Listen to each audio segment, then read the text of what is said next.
And the is everything okay? Now, yes. No, yes, okay. Sorry. Okay, yeah, so yeah, the core motivations about why we should use these kind of networks. And we can summarize this in three things. Spikes, which are efficient, energy efficient. Sparsity, these kind of networks usually fire at quite low frequencies, so spikes are sparse. And static suppression, which means that they fire when they see dynamical changes in the input, they not fire that much to an static image or input. So let's start with the basics. I know that many of you are quite familiar with computational neuroscience, but briefly, it all starts with a neuron, which can be summarized or characterized by three clear parts: the dendrites, the soma, and the axon. It receives input from other neurons through the dendrites and the soma. The soma is the central processing unit of the neuron, and it produces some action potential, which we also call spikes, that are transmitted through the axon.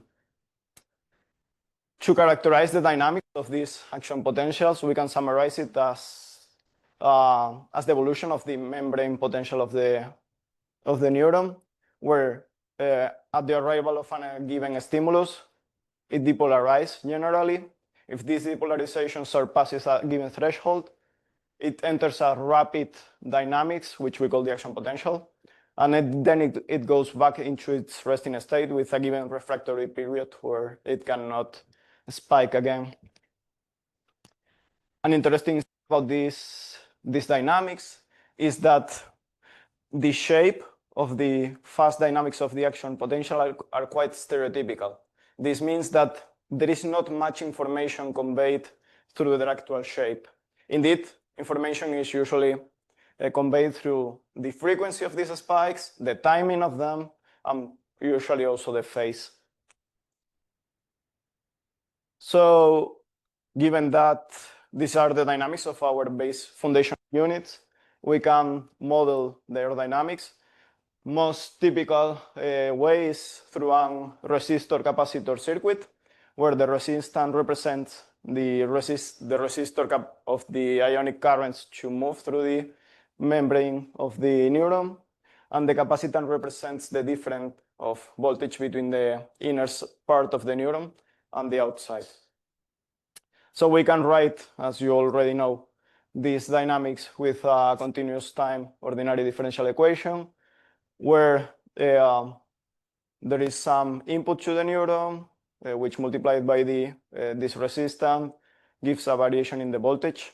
And if the voltage is large enough, it's larger than the threshold, it will emit a spike. And we will reset the potential of the neuron to its resting state afterwards. The cool thing about this framework, which has more than 100 years old, is that we are not modeling the suprathreshold dynamics. We are only focusing on modeling the subthreshold dynamics. And since this is stereotypical, usually, we just replace this with the spike emission. But we are doing computational neuroscience. Time is not continuous. Time is discrete in our simulations.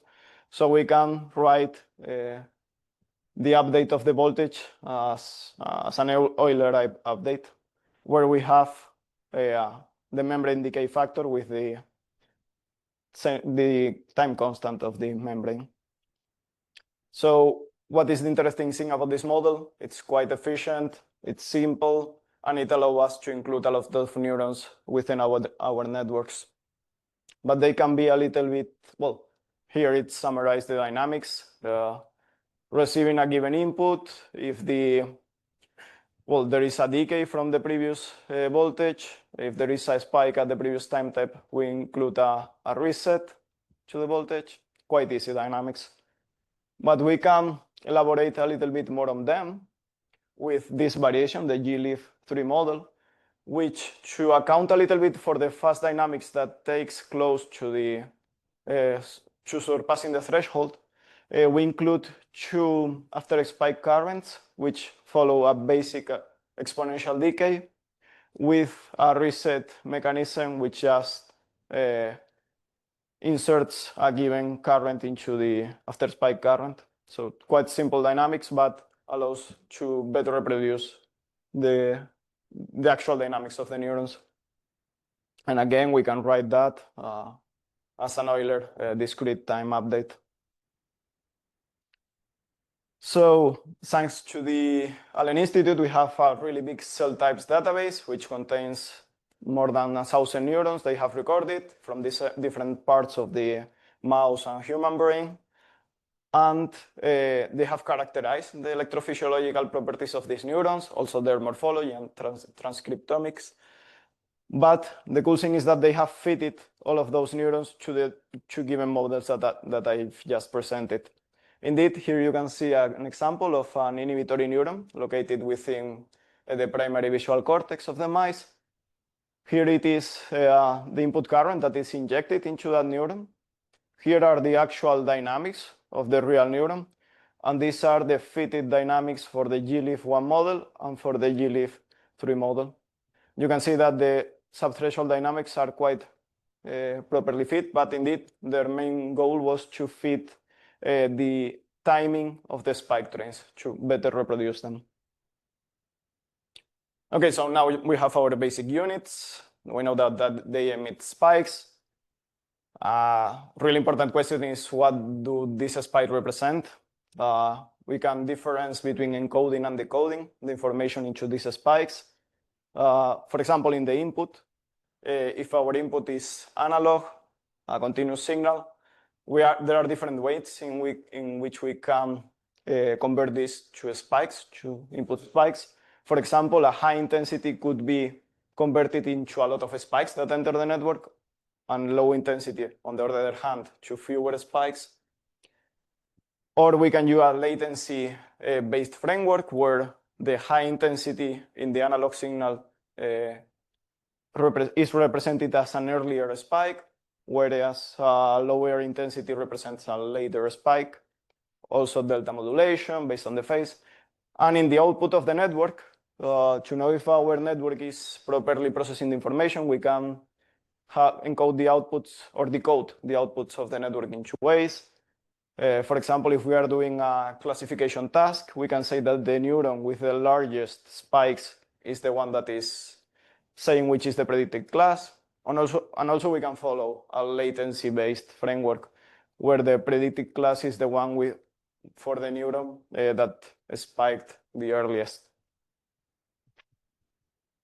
Okay, so we have all these neurons, they are connected. We know how to encode and decode the spikes. We know which task we want to solve. What is the problem then? Well, there are three main problems, I would say, that I have faced during the training. The first one is that the spikes are non-differentiable, since they are just binary, where they are mostly 0 all the time and 1 at some points. This is not differentiable, and information cannot be propagated through the network properly to do a gradient descent, for example. It's difficult to do a temporal credit assignment because since we have a lot of neurons that are recurrently connected and they are spiking at different times, it's difficult to blame a given neuron at a given time for the error that we are obtaining in later steps. So this temporal credit assignment problem is a really important one. And also the biological constraints. In the case you are trying to reproduce neural tissue properties, there are diverse properties that you must preserve. For example, the Dale's law, which basically says that the sign of a given weight cannot be reversed. Excitatory synapses are always excitatory and inhibitory remain inhibitory. The distribution of synaptic weights are usually heavy-tailed, particularly close to a log normal distribution. And the information when we are doing backpropagation, which we will go into now, should be local if you are aiming for biological realism. So in order to solve these different problems, particularly the first two, there has been different approaches. I summarize it in three of them: the plasticity-based one, the conversion-based one, and the direct learning ones. Plasticity-based basically applies Hebbian rules, which depend only on the activity of the presynaptic and postsynaptic neuron, not on the global effect of these spikes.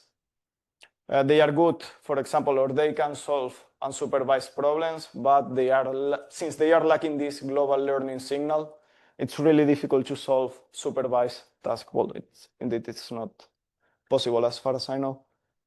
Conversion-based mechanisms, which mean, okay, I have my recurrent spiking neural network.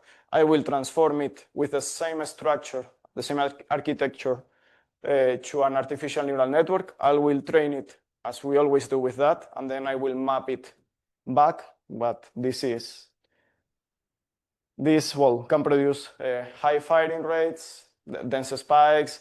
The conversion is not always easy. You lose some accuracy on doing that. So we have the last approach, which is direct learning, and it basically means, okay, we have all this problem, let's try to solve it and do a direct backpropagation through the network. For that purpose, we will need surrogate gradients and backpropagation through time. We will go into them, and we will go into other approaches that follow this direct learning approach. And probably is the method that has given the best results in deep learning. But yeah, the problem with this method is that they apply non-local changes to the neurons, so they are not biologically realistic, whereas more biologically realistic inspired methods usually lacking task performance, so there is this trade-off. So let's get into the dynamics. Consider we have a big neural network with our neurons connected between them with given synapses. Suppose that we are given a certain inputs into our network, and we characterize the inner state of the network with a given H vector. This network produces spikes at every time step, and we use these spikes to evaluate a given loss function. Maybe we have some targets that we want to match, maybe not, but we have a loss function that we want to minimize. So here we have the basic dynamics, the recurrent dynamics of the network, where the inner state of the network depends on the inputs, the previous state, and the weights from the network, and the observable state of the network, which basically is a function of the inner state. To exemplify this, if you are considering our leak, integrate, and fire model, the inner variables are the membrane voltages, and the spikes are the output. But for example, for the GLIF3 model, we have three different inner variables. Aside from the membrane voltage, we also have the two after spike currents. But yeah, okay, so we have our network. We give some input. Probably we are trying to solve some, we want to learn some signal or whatever. We have our spikes, we have the loss. Okay, how we update the weights to try to minimize this loss? If you have a layered artificial neural network, it's easy because you can apply backpropagation through the gradient, through the layers. But here you don't have them because all the neurons are connected, or most of them are recurrently connected, and they are spiking at different times, so it's not quite straightforward.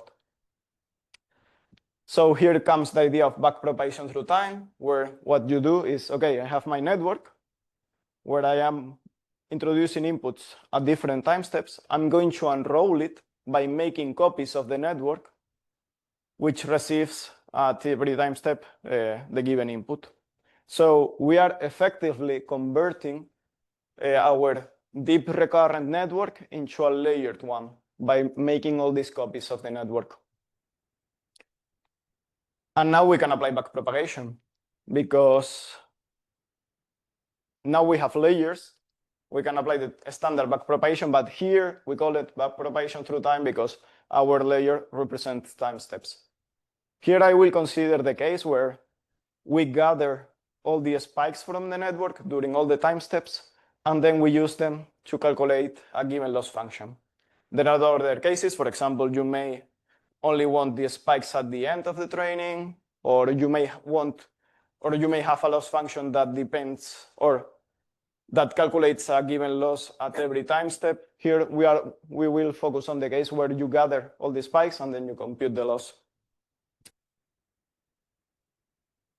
Okay, so since now we have our layered neural network, we can apply backpropagation. We can apply the chain rule. So the gradients of the loss function are basically summing over all the time steps, the total derivative of the loss function with respect to the inner state times the total derivative of the inner state with respect to the weights. So let's focus on the first term. The total derivative of the loss function with respect to the inner state has two main contributions. An immediate contribution, where we can take the partial derivative with respect to the spike at this given time step, and the partial derivative of the spikes with respect to the inner state. This is this term. But also, if we modify the inner state of the network at a given time step, this will affect the output of the network at the later time steps. So if we are doing backpropagation through time, we have to take this into account through a future contribution of the change into the loss. So here we have defined the Jacobians, and you get this expression, which can be rewritten in a recurrent way by defining the learning signal. And you get an expression like this. But this is not the whole story, because we have this second term. How changes in the weight affect the inner state of the network at time t? Well, again, there are two different contributions. An immediate one, if I change the weights, this will affect the inner state of the network now. But also it will affect it because since the weights are shared at every copy of the network, if I change the weights, it will change the actual state of the network by modifying previous states. So we can define the Jacobian. Well, it's the same Jacobian as before. We have both contributions. And we can define this eligibility trace.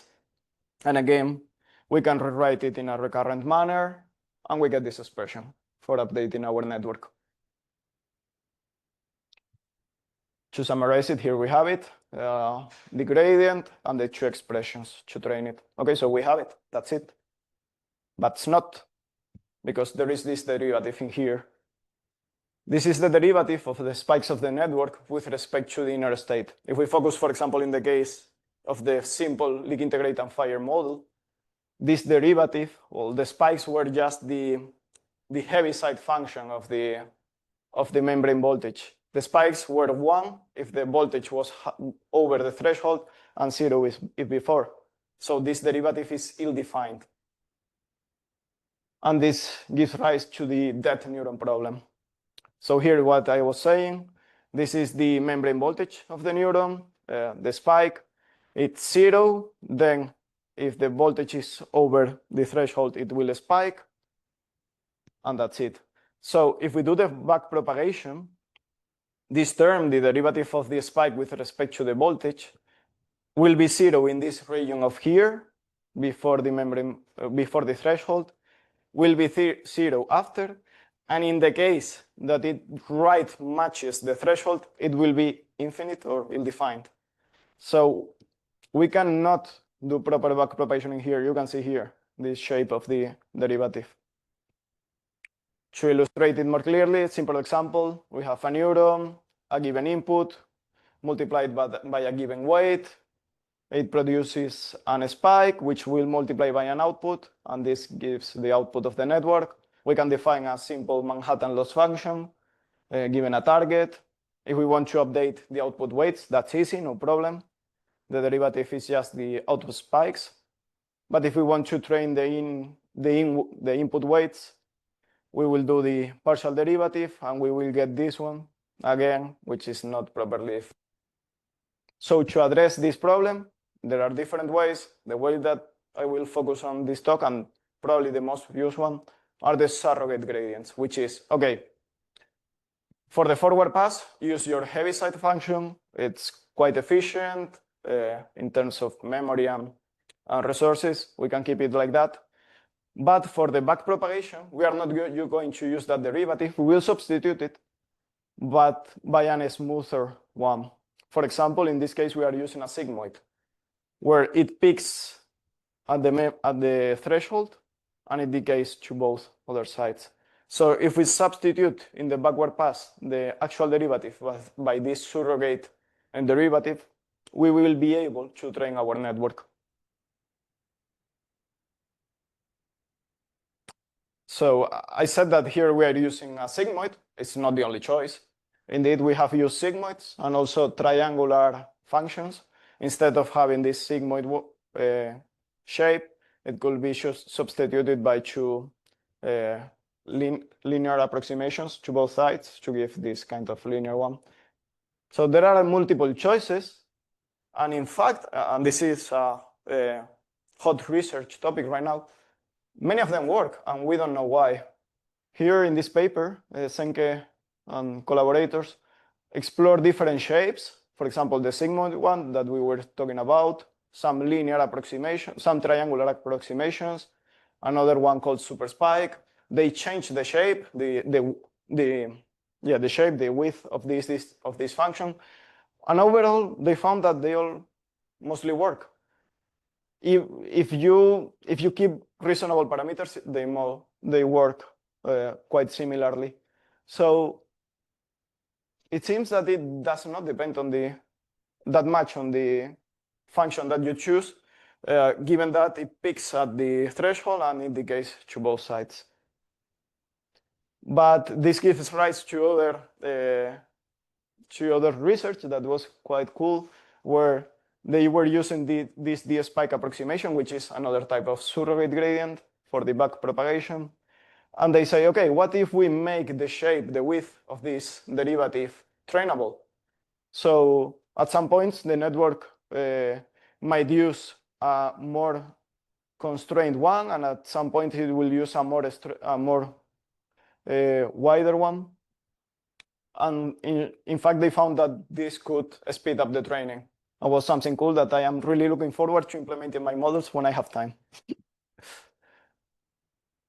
But yeah, and the last topic probably that I want to touch regarding the training these models, if you are using surrogate gradients, we can do the training and it works most of the time. But there is a problem, the vanishing and exploding gradients. Many of you may know it because it's common in recurrent neural networks. It's not only related to spiking ones.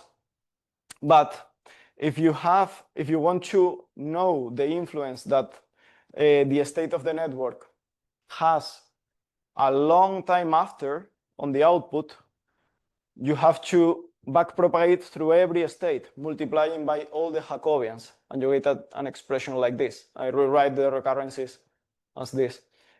So you can have either two cases.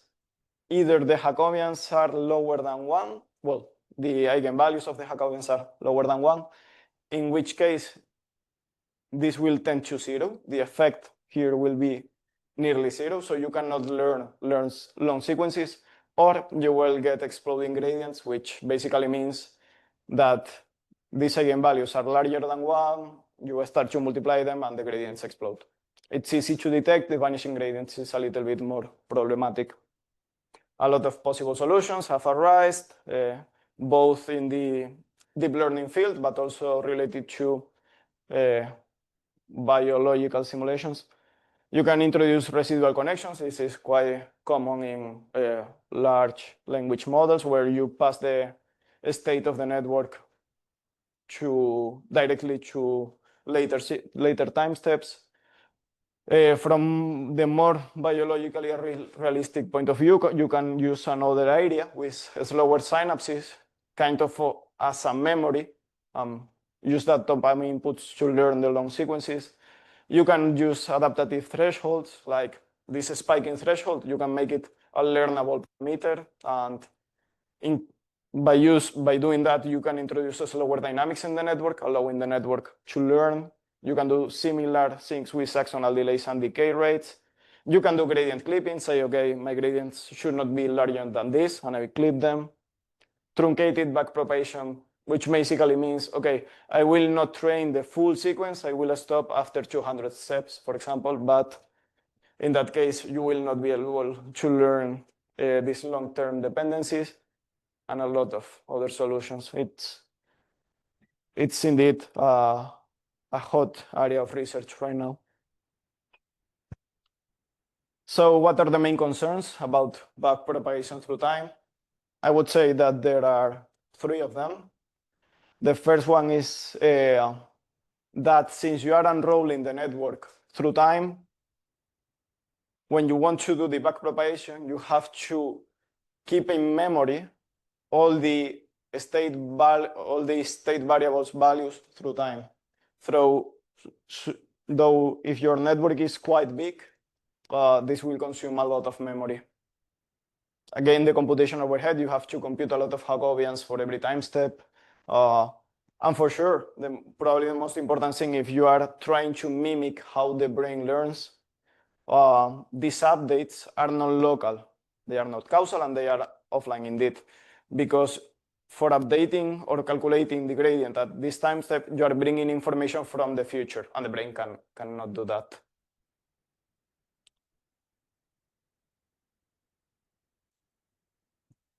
So there are, regarding this last point about non-local updates to the gradient, there has been some research on the topic and different proposals of algorithms. One that I really like is eProp from the Wolfgang and Mas group in GRASS. They say, okay, so if the problem is with this immediate, from these future contributions, I will not care about them. I will only take the actual contribution to the loss. So in practice, I will remove this term and see if I can learn using only the eligibility traces, which is kind of a memory trace of the past activity between the connections, and the actual effect on the given loss. And indeed, you can train the network doing that. It depends on the task that you are solving. And usually when you compare it to full backpropagation through time, the training, it takes longer, but they found that you can reach similar levels of performance. Here they were assessing different networks using these two methods for an evidence accumulation task. Basically, you show the network queues on the right and on the left, and after some time, they have to decide where there were more queues, in this case on the top. But yeah, you can train also using this approach. And it's online, it's more biologically realistic, and it can be shown that it resembles to STDP. Okay, so now we have our network with its neurons, its synapses, our given loss. We have calculated the gradients. We know how we want to change the weights to produce an enhancement in the task performance. We have the gradients, but how do we use them to update our given weights? Well, the most common approach that has been used and indeed works is the normal or standard gradient descent, where you have your weights and you basically take a learning rate, the gradients, and you update the weights in the negative direction of the gradient. And that's it. That's one gradient step update. But this is not the only choice. In general, we can go to the mirror descent framework, where the update of the network, the new weights, will be the weights that minimize this function, which is just the linearization of the loss for the actual weights. Here you have the linear term, the first derivative, which is the gradient, and a contribution, a divergence, which measures how far we want our new weights to be with respect to the ones that we have right now. So you can solve this minimization problem. You will get an update rule like this, where basically what you are doing is moving your weights to a new dual space, doing the update in that dual space, and bringing it back to the primal space. If you take as a divergence typical Euclidean, we are just measuring in Euclidean distance how far the new weights will be from the actual ones, you will get the gradient descent update, the ones that we always use, and that's fine. Why should we bother about looking for another possibility? Well, if we are focusing on trying to keep our networks as biologically realistic as possible, gradient descent, for example, does not obey Dale's law. We can have a positive weight, and if the gradient is big enough, our weight could become negative. That's something that's not realistic, or the other way around, from inhibitory to excitatory. Also, if our network has log normal weights, as usually have in the brain, these updates at the end will disrupt this distribution of this log normal distribution. So we can look for a different type of divergence, a different way of measuring distances between the weights. For example, if we use the Kullback-Leibler divergence, which is quite common in deep learning, we can get this new update rule, which we call exponentiated gradients, where you are using not a subtraction, but a multiplication an exponential. And this will keep both, it will preserve the Dale's law and will also enhance the conservation of log normality in our network. Here I wanted to show a brief test of this. This is from one of our networks. These are the initial weights between two populations of neurons, which were fed to experimental data, and they follow a log normal distribution, taking into account that this is in log space. So if I train this network with a standard gradient descent, the final distribution would be something like this. As you can see, it disrupts the initial distribution, which I wanted to preserve because it was fitted experimentally.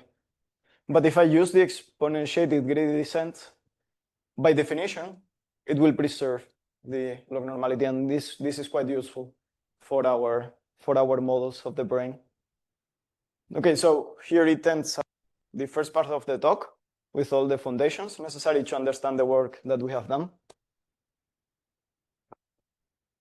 And we can go into the application cases that we have done during these past years. The best thing, or the best point to start with them, is what we call the Ville model. This is a cortical column of the brain of the mice from the primary visual cortex. This was published by the Allen Institute, our partners, in 2020. It contains 230,000 of point neurons, leak integrate and fire neurons. Some of them are in what we define the core, and the other act as an annulus to prevent border artifacts for the core ones. We have a lot of different neuron types, like for every layer, we have one excitatory type and 3 different inhibitory types, mainly parvalbumin neurons, somatostatin neurons, and VIP neurons, and different electrophysiological models for the neurons in each of the layers. This model also has a model of the thalamus, which processes the visual input and introduces spikes, encoded spikes, into our network. And they fit it to reproduce the behavior of the spiking behavior of the primary visual cortex. They connected the neuron using experimental probabilities from electron microscopy. They use different rules to fit these probabilities. For example, if neurons are located too far from one to another, there is a Gaussian decay on the connection probability. And also the synaptic strength of the neuron, measured as the postsynaptic potentials, where they included synaptic strength scaling law with the difference between the preferred orientation of the neurons. So yeah, that's our foundation. We did some work on this model, which was published a couple years ago. And now we have focused on developing 2 different models, 2 new models. A new V1 model, which uses new data that they have on electron microscopy, on synaptic physiology. We are aiming for more realistic models of the primary visual cortex. These ones included log normal distributions. And also, we wanted to model the effect of higher order visual areas have on V1. For that purpose, we modeled the lateromedial visual area and using experimental data from the Blue Brain project and connected to our model of V1. So two different models that we needed to train, and we wanted them to be as realistic as possible. So yeah, briefly, I wanted to touch some of the optimization techniques that we use for this model. We are training models with roughly 250,000 neurons in total. We are doing backpropagation through time, and as I told you, we need to make copies for every time step, and this is really memory consuming. So we did different implementation, exploding the sparsity, both of the connections and of the spiking of the neurons. We did some pre-compilation of the code to run it in graph mode, which is more efficient. We used gradient checkpointing, which is a cool technique where instead of saving all the inner variables during the forward pass, you recompute them during the backward pass. So you are trading off speed for memory. We use batch parallelism, exploding also the several GPUs that we have in here to distribute the training. We use mixed precision whenever it was possible to reduce the memory consumption of the model, and all the things that I already explained. So let's go with the first model. As I said, we are using the cell types database from the Allen Institute, electron microscopy connectomics, new multi-patch synaptic physiology data that we have to build as the best model that we can. Yeah, I don't want to enter too much into the details, but yeah, we improved the connectivity compared to the Ville model. We're introducing log normal distributions because the Ville model only have uniform distributions, and we know, as I said before, that the brain usually use heavy tail distributions for its connections. Yeah, more connections with the LGM, and we are using instead of alpha synapses, we are using double alpha synapses with a lot of great detail. So yeah, a lot of complexity introduced into this model. So once we build it, we need to train it. We want to fit these synaptic weights to allow our model to reproduce as much functional data as we have.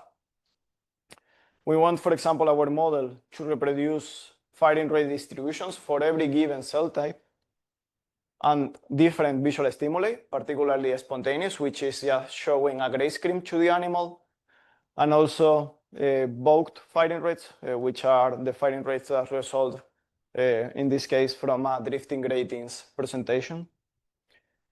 It's known that neurons in the primary visual cortex, or in the visual cortex in general, show orientation and direction selectivity, which means that they respond selectively to the orientation of the stimuli, and we wanted our model to reproduce that. We wanted our model also to have reasonable synchronization levels, which are measured using the Fano factor. And since we are using experimentally measured synaptic weights with given log normal distributions, we want to keep them. So all these features that we want to fit, thankfully, have been measured in the actual mice brain and published a couple years ago, also from the Allen Institute. They measured the responses of the neurons to different kinds of stimuli, but we are focusing on these two, gray screen and drifting gratings. So let's go with the different loss functions that we are using for this given task. We want to match firing rate distributions. What can we do? Okay, we use the Huber quantile loss, which basically it's kind of a it's kind of a distributional match between the initial and the final weights distribution for every given synapse type. For the voltage, we needed to introduce a regularization term, because if you allow the network to be trained freely, the voltages will drift, and probably you will get some membrane voltages that are not realistic. So we want them to be close to their resting state. So we penalize great deviations from there. For the orientation selectivity, this was a difficult task, because when you measure the orientation and direction selectivity, you need to present the network with gratings at different orientations. Usually 8 of them are used. And you measure the responses of the neurons to all of them. And then you can compute what's called the orientation selectivity index, basically by computing the firing rates at every orientation and representing that in polar coordinates and calculating the magnitude of the resulting vector. But when we are training our network, we cannot do this because since we are doing backpropagation through time, you will have to keep copies of the network through all the time, and the length of the sequence will be too much. So we only present one drifting gratings orientation at a time. So to surpass, we are doing this for every cell type. And to surpass this, we did what we called the ergodic approximation, which is, okay, using my experimental data, I can find the medium orientation selectivity index for every cell type. I have a lot of neurons, and all of them and their preferred orientations are distributed uniformly. So if I average the responses using the difference between their preferred angle and the actual angle, I will get an approximation of the mean of the orientation selectivity mean for the given cell type. So I am switching mapping stimuli, drifting gradients orientations, by mapping over neurons for matching the mean of the distributions. So we defined a square loss for this, and it worked. Here you can see for the layer 6 excitatory neurons, the distribution of orientation selectivities of the neurons. These are the experimental ones. This is the mean, the experimental values, and this is what we get from our model with the mean exactly matching the experimental mean. We implemented similar or exactly the same procedure also for direction selectivities, which measure not only the orientation, but in which direction the gradients are moving. And it worked. I also said that we were going to match synchronization. We measure the Fano factor, which means that we divided our time sequence into bins, and we calculated the variation of the spike counts in each bin compared to the mean spike count. This is called the Fano factor. For Poisson process, this takes the value of 1. You can see it here as a reference. And here you can see in black the experimental Fano factor curves that we have here in red. And here is the trained model after the training procedure, where the Fano factor curve of the model is closely matching both of the drifting gratings Fano factor and the spontaneous Fano factors. And I didn't include it here, but we also include a distributional match for the weight, for the synaptic weights. Here is how the training went. In this case, it was done for 60 epochs. This is a little bit less than a day of training. And you can see that all of the losses went down. The weight regularizer went up a little bit at the beginning to allow the synaptic weights to move a little bit, and then it starts to go down again. This is how our network behaves. Here we are presenting a gray screen for 500 milliseconds, and then we are presenting gratings in a given direction for 2 seconds, and thereafter another gray screen. And you can see, for example, these are layer 6 excitatory neurons. You can see that those neurons with angles close to 0 and 180, which is the orientation of the actual gradients, are spiking the most. And it is because this layer has a lot of orientation selectivity. Here you can see the spikes from the LGN units, and the responses of all the neurons in our network. So we wanted to match, as I said at the beginning, firing rate distributions. You can see in gray the experimental values, in light orange the values from the untrained network, and in dark orange the final values. We are measuring the similarity score. which basically means how similar are the distributions compared to the experimental one. If the similarity score is 1, it means perfect match. Here we increased our network similarity score from 0.55 to 0.89, and you can see it just by taking a glimpse that the dark orange is quite close to the gray one. Also for the spontaneous rate, at the beginning it was 0.35, at the end 0.88. And also for other variables like the orientation selectivity was raised from 0.57 to 0.85. You can see how close the match is. The direction selectivity, because of the construction of the model, was already good at the beginning, but we keep this level of matching and also the rate at the preferred direction of the neurons. Not only this, I said that I wanted to keep the distributions of synaptic weights. And here you can see for a subset of them how close they kept. For example, here you can see layer 6 parvalbumin neurons connected to other populations.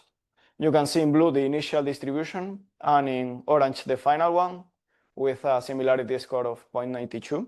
There are some populations that drift a little bit, but if you continue training the network a little bit longer, the match is even better. But overall, we are keeping the level of similarity that we wanted. And now that we have the network trained, it can be used for different purposes. The people from the Allen Institute are using to understand how the images are encoded within the network and more stuff.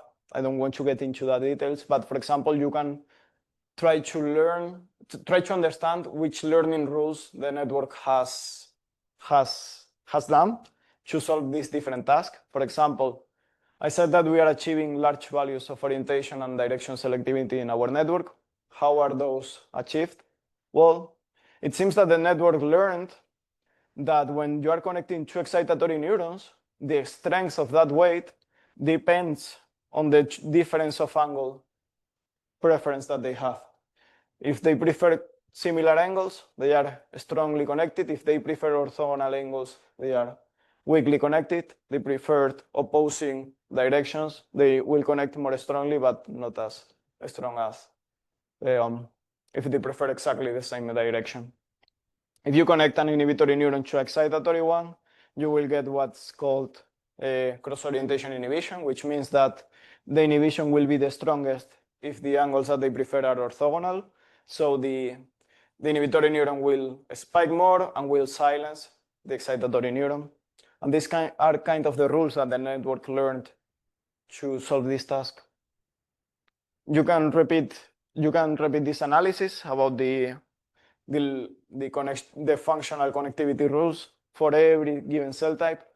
And this is really important because you can make some experimental hypotheses about how neurons are connected if two given cell types are implementing some kind of rule or they are not. And the other application case, briefly, because I'm running a little bit out of time. I said that we wanted to build a new model which includes some higher order visual stimuli. We decided to choose the lateromedial visual area, which is kind of the secondary visual cortex. It's a little bit smaller. We are using a model with 100,000 neurons for B1 and 30,000 neurons for LM. We connected them using experimental data. We included some topographic mapping.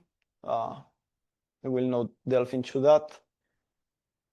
So we built as good as we can the architecture of the network. We train it following the same procedure that I described because we also have experimental data for the lateromedial visual area. And we match the same properties. Here I plotted all the different loss functions that we are using.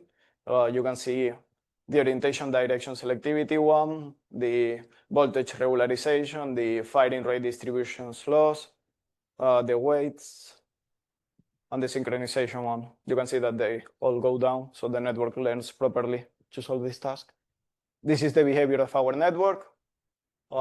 Same stimuli, 500 milliseconds of grayscale, and then drifting gratings.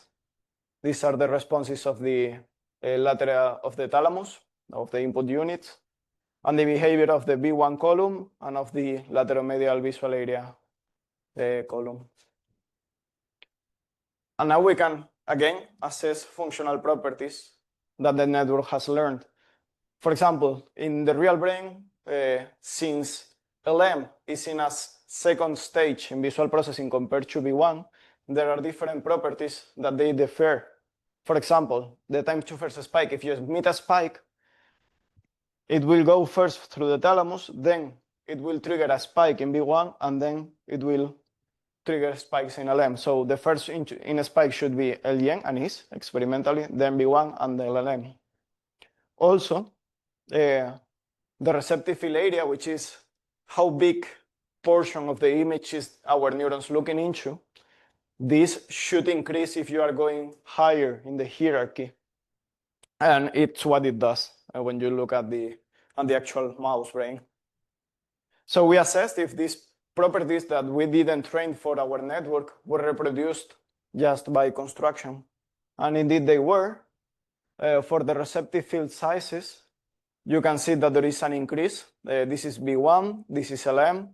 This in LM they are 70%, roughly 70% larger than in V1.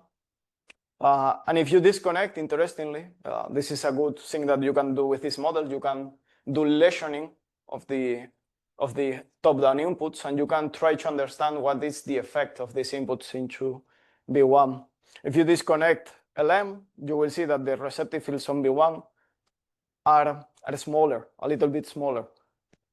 So LM, what's kind of doing in this case is to provide wider context to V1 neurons.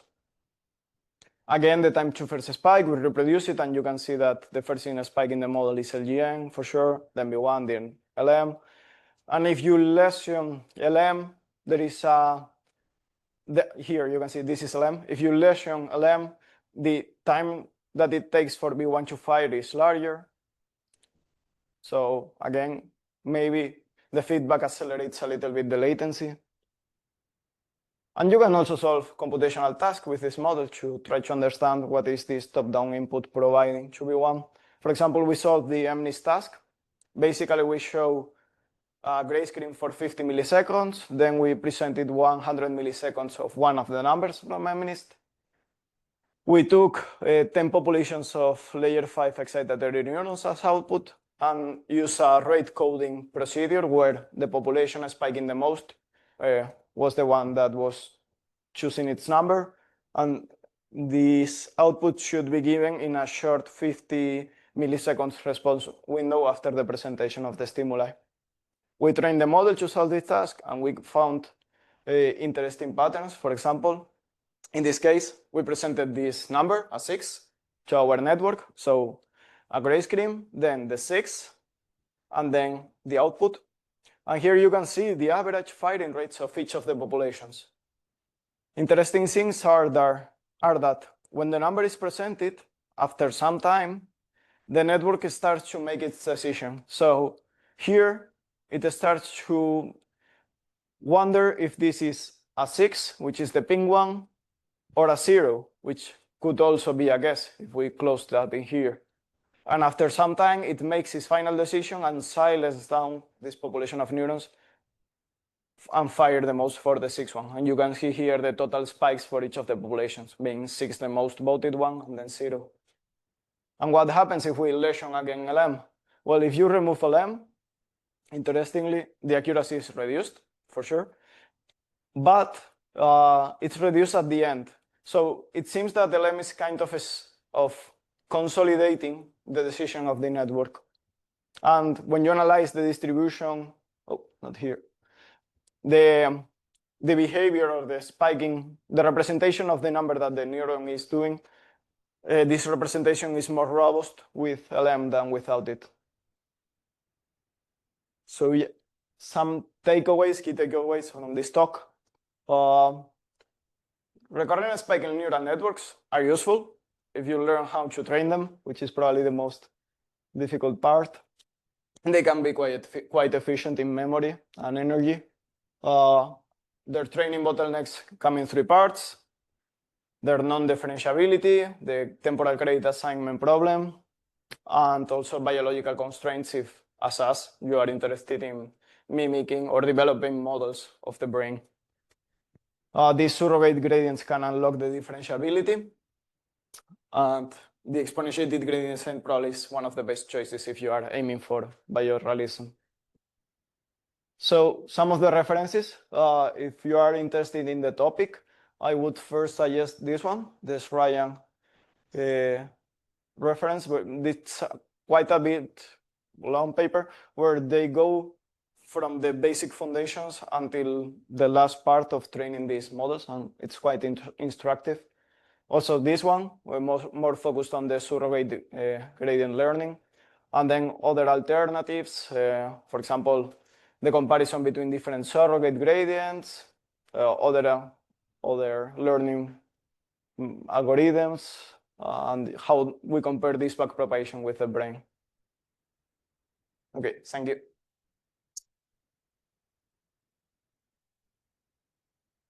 Thank you, Javier.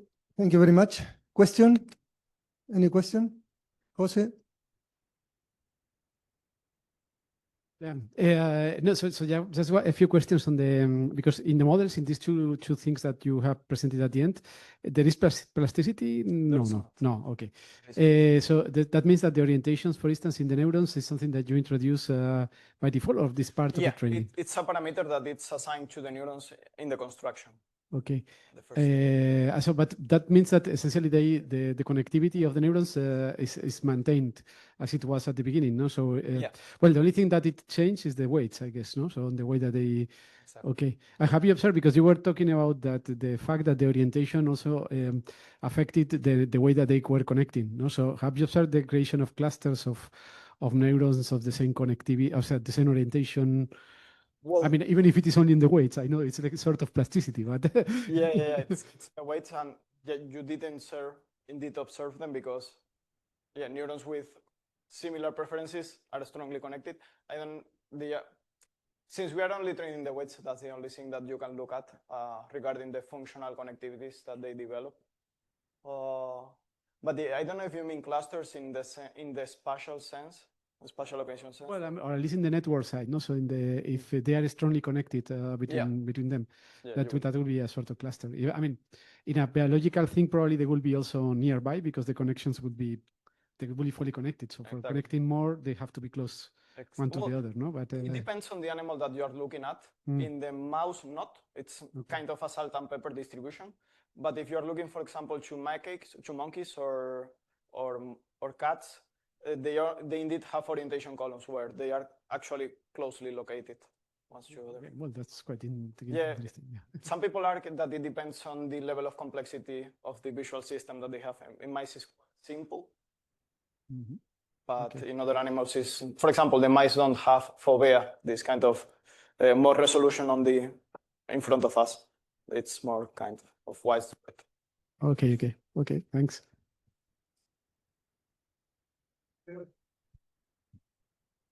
You started with the model of V1, and then you introduced LM, another region, and this was also based on empirical data, right? Yeah. So I was wondering if you could extend this approach using empirical data. How far could you go? Which other regions could you incorporate into the model? You mean incorporating higher visual model? Yeah. I think they have data in the mice it's a little bit complex because while in the monkey you have like V1, V2, V3, V4, more in a hierarchically structured way. In the mouse, there is a range of closely located areas which are all of them nearly V2. So they have data like for LM, for AL, for PM, like probably 5 or 6 of them. You can indeed construct a big network of areas interconnected, but you will have memory constraints, and indeed it's a computational challenge to do that, but it's doable, indeed. Well, probably the visual cortex of the mice is not the best visual cortex that we know. Yeah. Just any other question? Okay, Leo. Sorry, it's a very, I don't know, technical question. In the backpropagation through time, it seems that the temporal resolution is important, right? If you have a very fine temporal resolution, maybe you run out of, I don't know, or makes the computation much harder. If you have the temporal resolution a bit more coarse, perhaps you could go way beyond. Have you explored this problem of the temporal resolution? No. I haven't, but it's a really good point. If you make a more finer resolution, you will have to do a lot more of computation and save a lot of more in intermediate states. And probably you will not be able to simulate for longer periods. I would say that I should blame us because our code is a little bit hard-coded to use 1 millisecond. And that's something that we want to correct to allow for other scales. But I think 1 millisecond, maybe it's a good approach, but we haven't explored more others because of this balance between how much resolution you want. Indeed, we are using Euler updates. We can go for more, for better update rules. But yeah, it's always a compromise between how much precision you want and how long or how much complexity you want in your network. Any other question? Well, if not, thanks, Javier, again. Thank you.